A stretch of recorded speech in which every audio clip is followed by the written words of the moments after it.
បានប្រាប់ខ្ញុំថាមករយៈនេះគាត់ជារឿងចម្លែករហូតប្តីរបស់ឯងប្រឈមមុខនឹងការស្លាប់គ្រប់ពេលវេលាទាំងអស់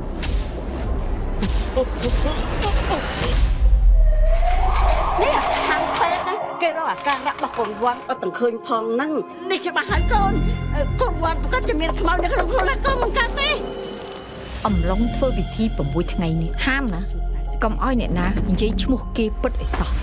បើសិនឮឈ្មោះតែបន្តិចក៏ខ្មោចស្រីនោះមកយកជីវិតគេបាន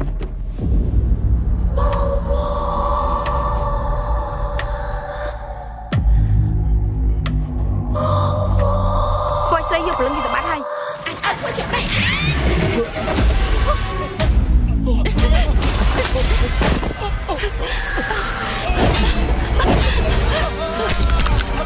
អូឈឺណាស់